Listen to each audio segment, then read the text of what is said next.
Olá, seja muito bem-vindo, muito bem-vinda ao nosso episódio semanal do InspiraCast.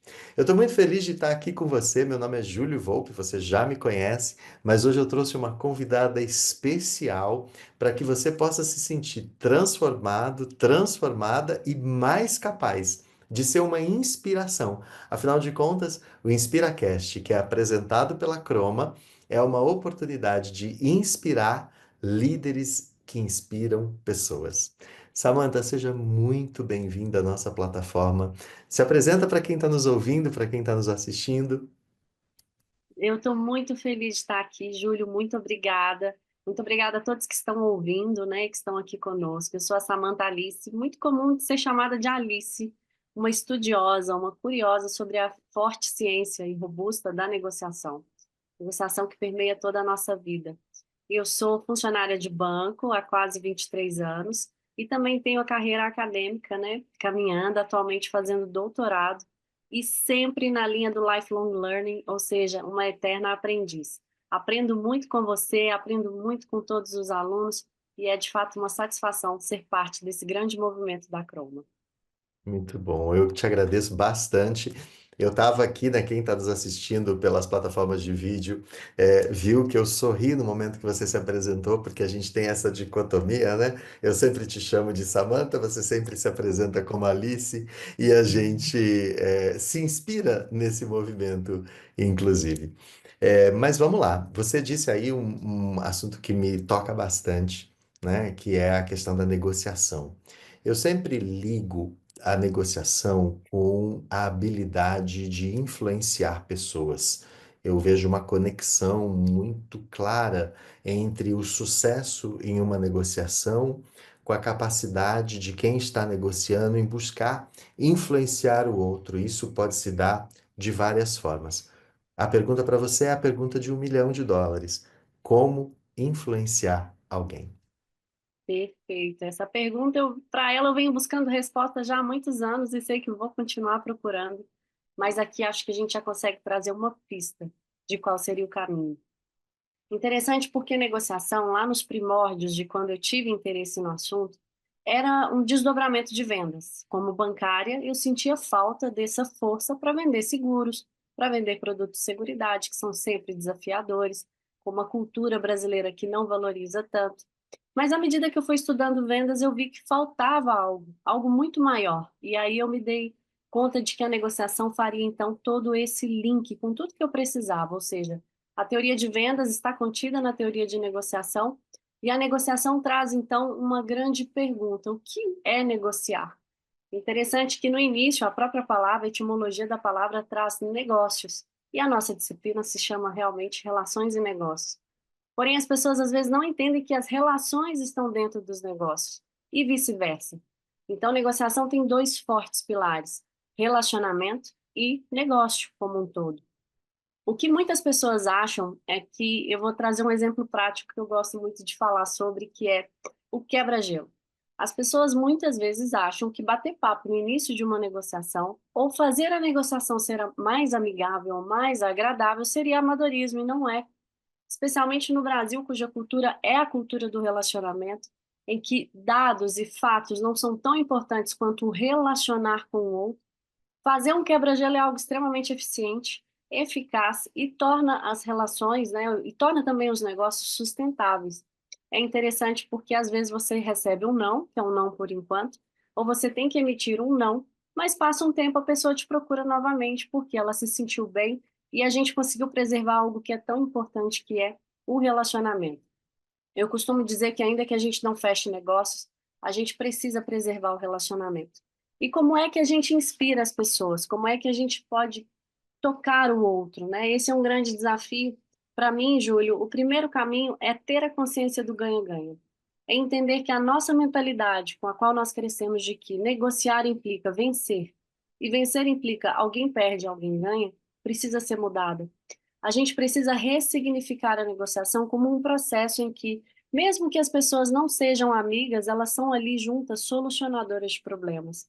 Então, eu não preciso ter amizade, como preconiza o modelo de Harvard, e também não preciso ter inimizade. Mas naquele momento, eu e o outro precisamos de alguma forma solucionar algo. Então, o nosso verdadeiro problema não é o outro, é o problema. É interessante, eu vou trazer um exemplo aqui que eu gosto muito do filme do Kong versus Godzilla. A gente entra para assistir o filme torcendo para um dos dois. Mas, de fato, quando a gente vai assistir, a gente percebe que existe um super robô que quer destruir o planeta Terra, que é o habitat dos dois. Então, dois arquirrivais se veem obrigados a se aliar para salvar o planeta onde eles moram. Quantos de nós não já passamos por isso? Para entender que quando eu vou negociar, eu não só quero tirar ou ganhar, eu não quero vencer ou perder, mas eu quero me conectar. E quando eu me conecto, eu tenho a capacidade de inspirar as pessoas. A gente estava conversando um pouco antes, eu estava me preparando para esse podcast, e aí eu pensei em dar um exemplo muito especial. Quando eu era criança, na criação que eu recebi, meus pais falavam: filha, faz isso porque eu estou dizendo que é para você fazer isso. Por respeito, né, por questões de ordem, eu sempre obedeci aos meus pais. Acho que essa é a ordem natural. Porém, hoje, o Arthur, com 6 anos e meio, quando eu peço para fazer algo, eu não posso pedir da mesma forma. A mudança geracional e o mundo como está hoje, ele pede algo a mais. Então, quando eu vou pedir para o Arthur fazer algo, é uma negociação em casa com um serzinho ultra inteligente e esperto.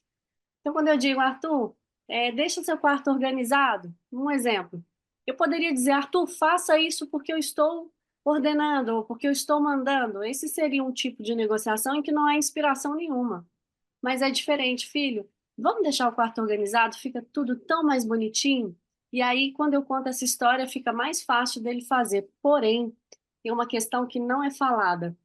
Júlio, isso é impressionante. Que questão que não é falada, não só nessa negociação, como em várias. Um exemplo: o Arthur não deixará o quarto organizado se o meu não estiver organizado.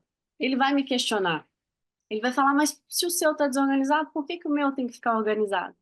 Então, nós, como líderes, a gente começa a entender o nosso papel e a importância do nosso exemplo. O exemplo, de fato, arrasta, né? As palavras muitas vezes comovem ou motivam, mas o nosso exemplo faz muita diferença.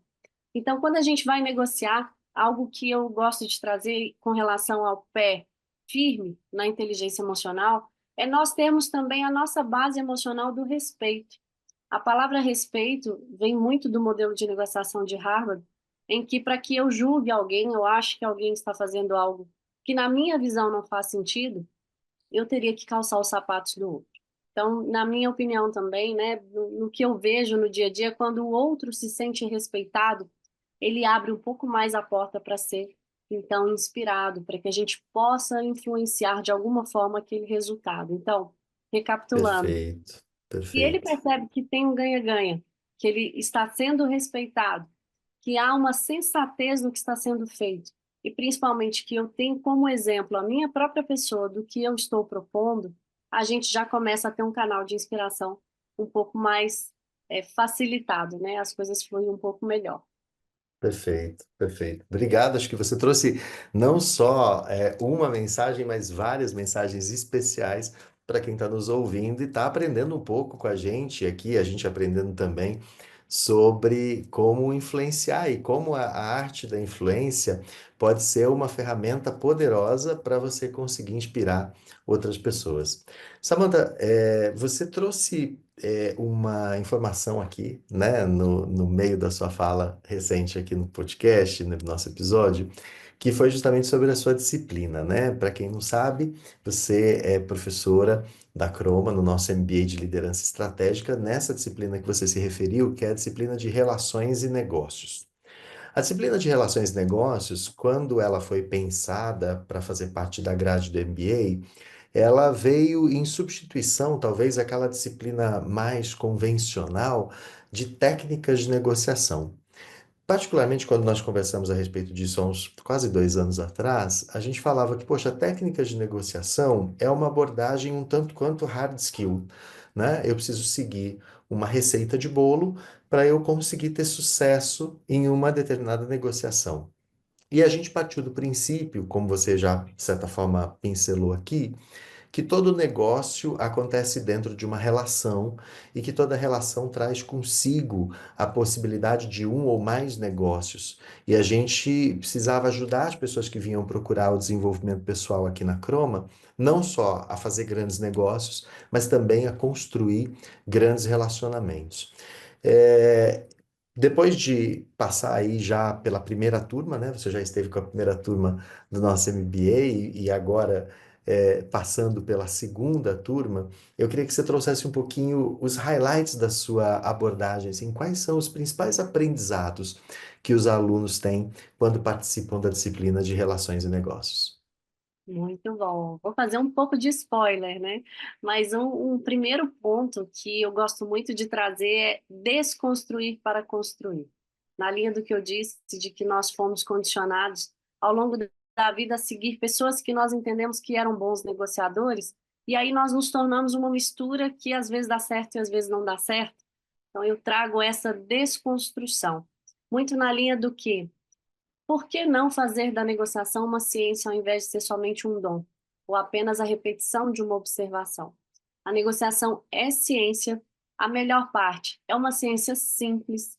Então, à medida que nós vamos estudando, as pessoas se identificam como excelentes negociadores e não sabiam, porque usam estratégias sem saber antes que aquilo era uma estratégia, e nós derrubamos alguns mitos e esclarecemos alguns pontos. Eu vou dar dois exemplos aqui. O primeiro deles é sobre ameaças em uma negociação. Estou dando um exemplo assim, bem spoiler. Ameaça não é estratégia de negociador habilidoso. Nós não precisamos pressionar o outro porque nós não temos poder. Negociadores habilidosos fazem um devido planejamento, conhecem bem o processo e chegam bem preparados.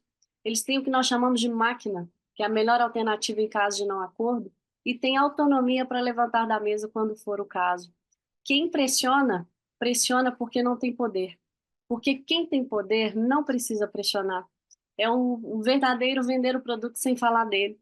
Porque nós criamos uma estrutura muito maior do que apenas aquela transação. Então, quando a gente fala desse ponto, que é um ponto de negociadores habilidosos que a gente deixa para trás, outro ponto também são blefs. Blefe também não é uma estratégia de um negociador habilidoso, porque eu realmente sei que chegou na minha margem.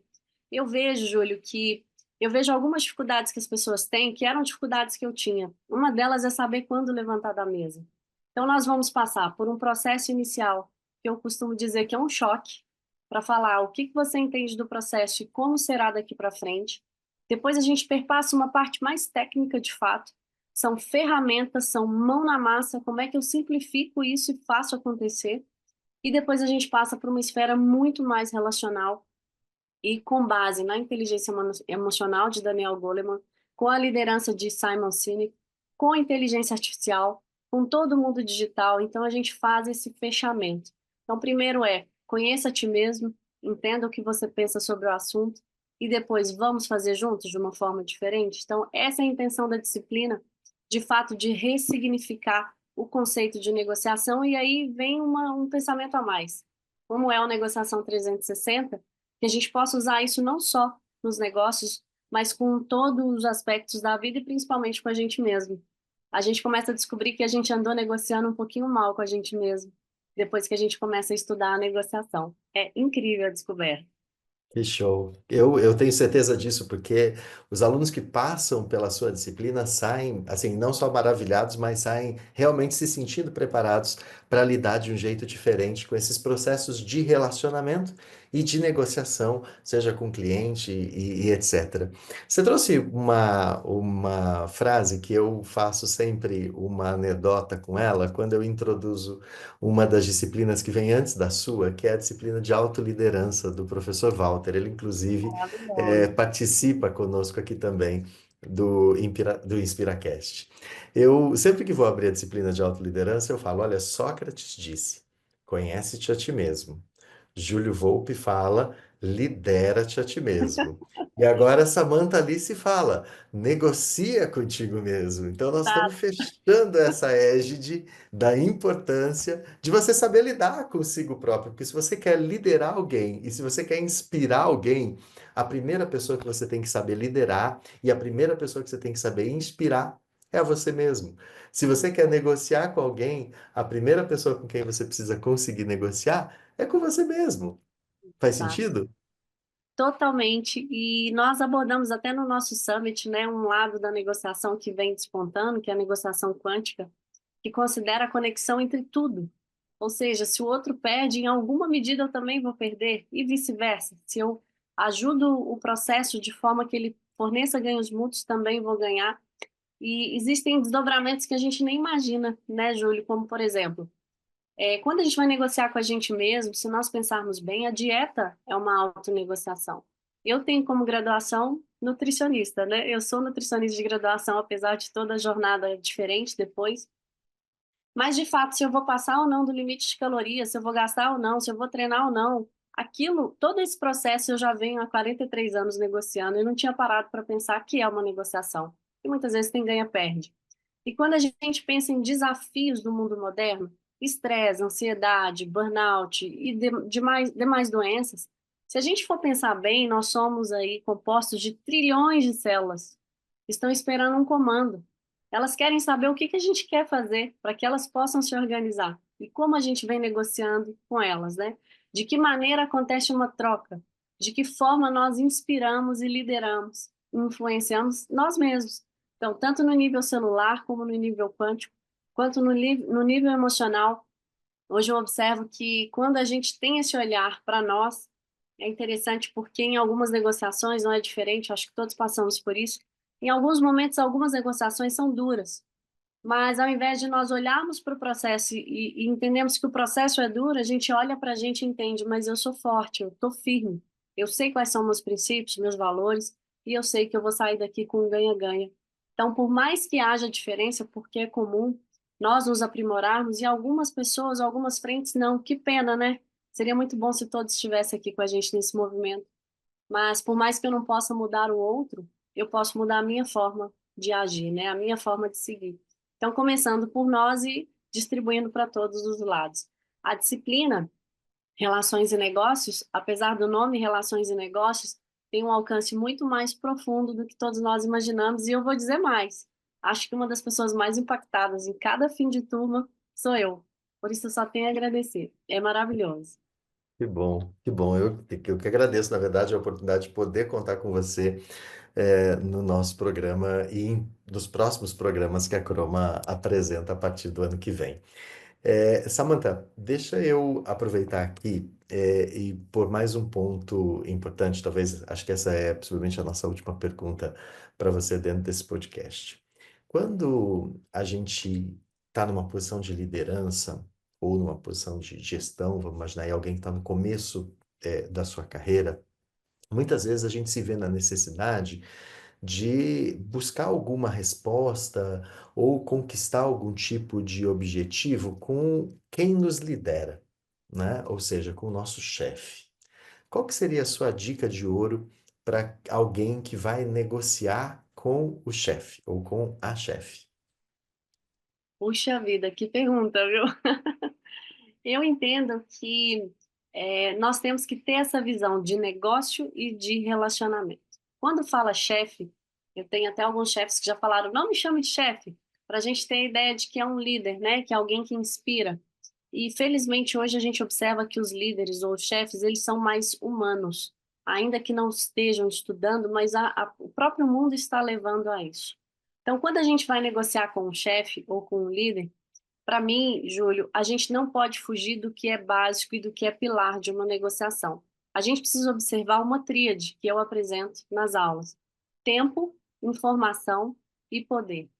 Quando a gente fala tempo, é o momento certo de abordar. Esse é um ponto muito importante. Por mais que a gente possa ser amigo do chefe, ter o WhatsApp do chefe, poder falar 24 horas do dia com o chefe, ter acesso com o chefe, há necessidade de ter bom senso no momento da abordagem. Então, esse é um procedimental mesmo inicial de negociação para uma abordagem. Que momento é melhor? O chefe está atrasado para uma reunião, você precisa falar com ele, espera voltar. É saber o timing correto. É interessante que essa é uma fórmula do sucesso da negociação. Ela é tempo vezes poder vezes informação. Por que que é vezes? Por que multiplicação? Porque se um dos três for zero, vai anular todo o resultado. Então, continuando informação. sobre o que eu vou negociar, qual é o ponto que eu vou apresentar. Gente, imagina ter o Júlio como chefe. Você tem que estudar uns 3 dias antes. A gente, de fato, precisa chegar bem preparado, porque eu preciso considerar que eu posso receber um não. E se eu receber um não, para que caminho eu sigo? Então, na linha do melhor alternativo em caso de não acordo, seja uma negociação de um pedido de aumento, de um pedido de férias ou de uma mudança dentro do setor. E se eu receber um não? Como é que eu vou trabalhar? Então, a informação me dá suporte para ter inteligência emocional para atuar no momento que eventualmente eu tenha um declínio de uma proposta. E tá tudo bem, isso é parte da vida. E por fim, o poder. Apesar da palavra poder ser forte, é a nossa capacidade de conseguir o que obtemos sem precisar aplicar pressão. Nós já falamos sobre isso hoje mesmo.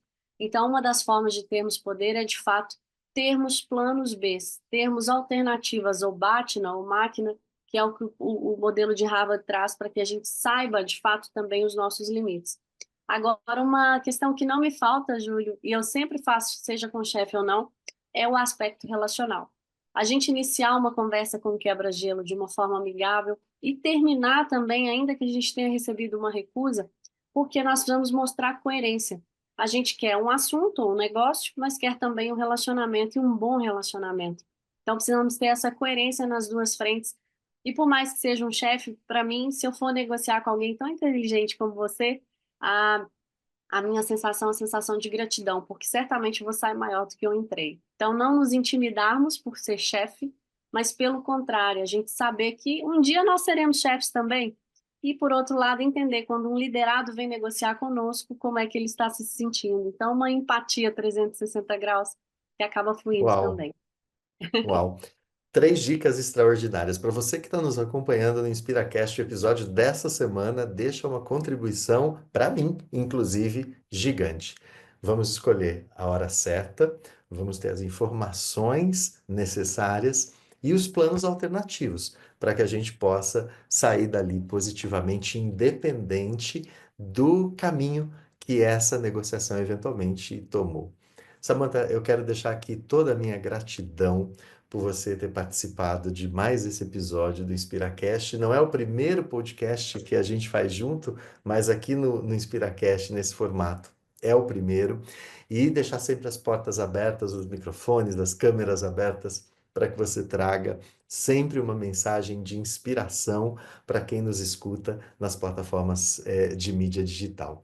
Para você que ouviu e gostou desse episódio, eu quero fazer um convite. Siga o nosso podcast, porque toda semana você vai ser avisado pela sua plataforma de que existe um episódio novo para você conseguir uma inspiração a mais para que você possa também inspirar o seu time, as suas pessoas e as pessoas com as quais você se relaciona. Lembrando que o InspiraCast é uma iniciativa da Croma, um hub onde você encontra todas as soluções que precisa para desenvolver a sua liderança e todas as suas competências. Muito obrigado e até a próxima semana.